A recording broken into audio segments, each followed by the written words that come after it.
It is Friday. Yes, I said Friday.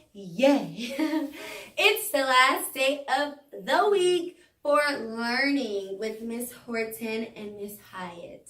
But you can keep learning and practicing even on the weekend if you really want to grow your brain. Pew. All right, now, all week we've been practicing perimeter, which is finding the measurements of a shape outside of the object, or area, which is finding the measurements of inside of the shape. Now, we practice using repeated addition and we practice multiplying sides to find the area. Today, we're going to practice also multiplying the sides. We learned yesterday that it's length times width.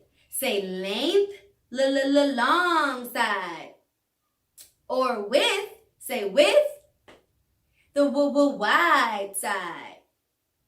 All right, friends, so today we're going to practice doing length times width, okay? Now, we don't see squares today, but since it's area, we're still going to put that it's square centimeters or centimeters squared, okay? Centimeter squared is the same thing as squared centimeters. I'm just adding the number 2 there, which tells us that it says centimeters squared. Got it? All right, so now let's do our first one. I see a square here. Now I know I have to multiply length times width, but all I see is one measurement. I don't see what the other side is going to be. But guess what?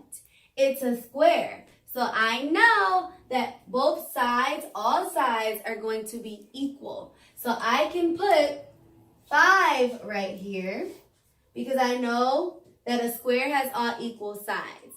All right, so my length times width is going to be 5 times 5. All right, now we can draw 5 groups of 5. 1 group of 5, 2 groups of 5, 3, 4, 5. 5 in each. All right, let's count by 5s. Get ready, go. 5, 10, 15, 20, 25. All right, so my area equals 25 centimeters squared. Now let's go to the next one. Up to the next one. All right, now I see length is 10. Okay, so I'm going to have 10 times width, which is 3. Whoa, and my units here are feet. Those feet. All right, 10 times 3. So I can either do 10 groups of 3, or I can do 3 groups of 10. I think I'm going to do it this way. I'm just going to flip them so that I can get it, I can add it, or I'm going to flip the 2 so that I can put it all together the easy way. No, I don't know. So I'm going to flip it so it takes me less time to solve the problem. So I'm going to do 3 groups of 10.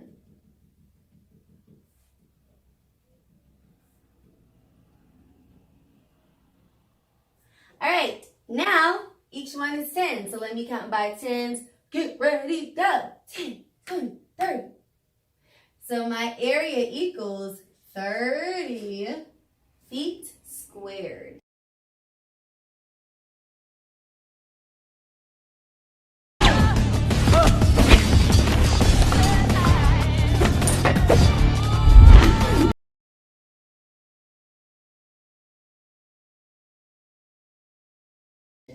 All right, now let's do the next one. Length times width. I see 7 times 6. All right, 7 groups of 6.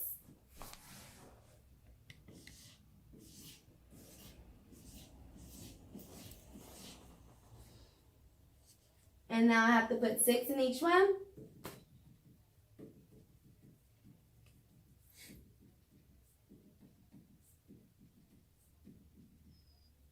All right, now, I know you guys don't necessarily know how to count by 6s. All right, so I'm going to count by 6 for us. But you could always just count by 1s to get the total, okay? But I'm going to count by 6 for us today. So I have 6, then I have 12, then I have 18, then I have 24, then I have 30, then I have 36, then I have 42. So my area equals 42 millimeters squared. That's my unit. My last one, length times width. I have 9 times 4. Or I could write it the other way, 4 times 9. I'm going to write it this way so I can solve it faster. 4 groups of 9.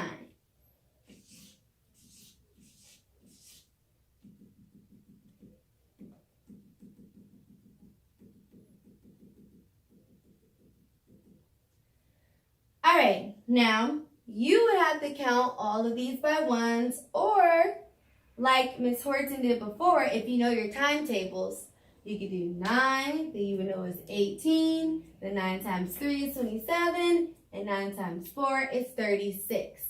Or you could do it a different way, where you know 9 and 9 make 18, 9 and 9 make 18, and 18 plus 18 you would know is 36. So my area equals 36 miles squared. All right, friends. You guys, this week, have done an amazing job. I know you guys learned and remembered a lot about perimeter and area. Never forget, length times width gets me my area. All right, friends, see you next week.